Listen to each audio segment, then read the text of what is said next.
Come in. I'm your local crime scene investigator, Yasmeen Sooudi. It's so good to finally meet you. It's good to meet you too. Have a seat. Thanks. So, are you excited for today? We do have a lot of exciting things to show you and a lot of information for you to take in. I'm a bit anxious, but I am overall excited. And that's totally normal, totally fine. But as you know, crime scene investigation does take place on a crime scene. And due to the work I do, it is private and only for registered workers for the job. But don't be fooled, sometimes CSI work does tie in with laboratory work. And so I thought it'd be a good idea to bring you to the lab to, show you what I would see in an everyday kind of life, as if we were on the scene of the crime. Okay, that sounds good. Okay, so are you ready to get dressed up? Yeah, let's do it. All right, let's go to the lab. All right, well, you're looking good to me. Are you ready to take a walk in the lab? Yeah, let's go. All right, follow me. So if you take a look over here, this is where the examining process takes place. And as you know, this is where the dead bodies are held. Oh, wow, okay. Are you okay, Chloe? Yeah, I'm good. I'm just a little nauseous. Do you feel like you want to, go any further, or do you feel like you want to stop? You know what? I'm good. Let's just keep going. All right, great. So this was a victim. He was found in a hotel room dead, and he had a gunshot through his head. Oh, Chloe, are you okay? I'm gonna... Oh dear, that happens to everybody. It's okay, it's okay. Yeah, that happens to everybody. That even happened to me when I first started. But let's go back to my office. Let's give you a break, and let me tell you about my story and how I became a CSI. Okay. So do you feel like you're feeling a little better now that we're back in Yeah, I'm good, thank you. different setting? All right, no problem. So what can I tell you? A little bit about myself. When I first started college, I had no idea what I wanted to be. And at first it was okay, but I knew that it was important to, start looking into different fields and find out what I really wanted to pursue. In my first semester of college, I had to take a class called SLS, and it helps us basically look at different careers and help us really figure out what we wanted to be. Once we did figure out what career path that we wanted to take, we took a deeper look into the job, and it really helped me decide what I wanted to be.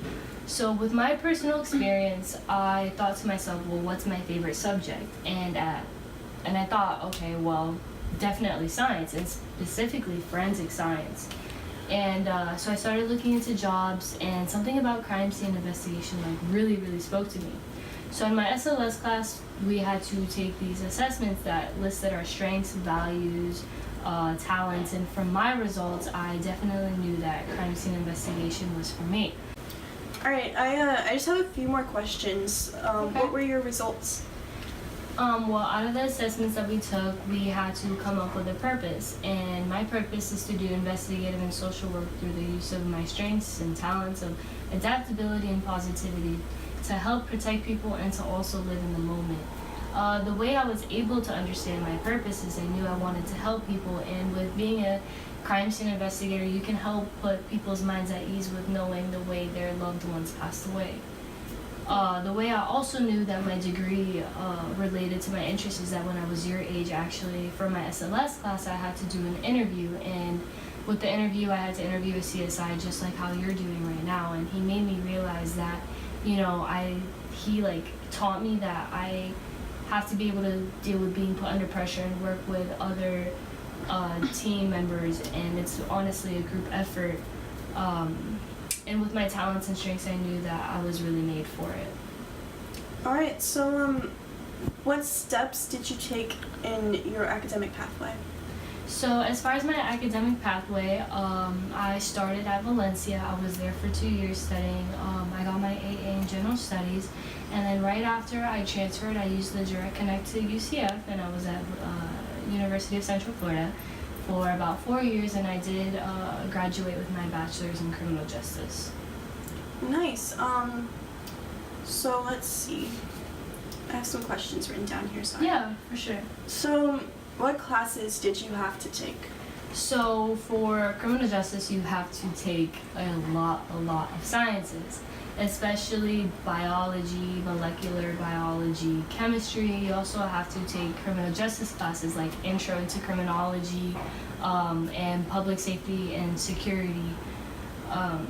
With that being said, my most challenging classes definitely had to be biology, but I was using the resources given to me by Valencia and I went to the tutoring center and I got help. Okay, and so that's a lot of classes. How much would you say it cost you? It did cost me about $50,000, and I know that definitely sounds like a lot. I know, trust me, but I used financial aid and I had a scholarship from Bright Futures. Okay, cool. Alright, so how did you work towards getting your degree? Alright, so while I was still in school, I locked an internship at my local police station, and that really helped me because I got a job training experience and I did a lot of hands-on stuff. And when I graduated, it made it a lot easier for me to actually secure a job in the field. And so when I graduated from the University of Central Florida with my bachelor's in criminal justice, I actually secured my first job as a crime scene photographer. And from there, I actually became the crime scene investigator. And when I got to be able to do cool things like collect, preserve, and package physical evidence, and I also identified and marked specific areas that make up a crime scene. To be a CSI, you also need to make sure you have work skill requirements such as good communication and problem-solving skills. Well, this is definitely a lot to learn and take in. Yeah, I know. I told you it's a lot to take in and I had to teach you a lot. But with all that being said, do you still feel like you want to become a CSI? I for sure feel interested still, and I know I want to pursue this career, so yeah. That's awesome to hear. So with that being said, do you want to try to go back in the lab for round 2? Yeah, I feel more prepared this time. Let's go.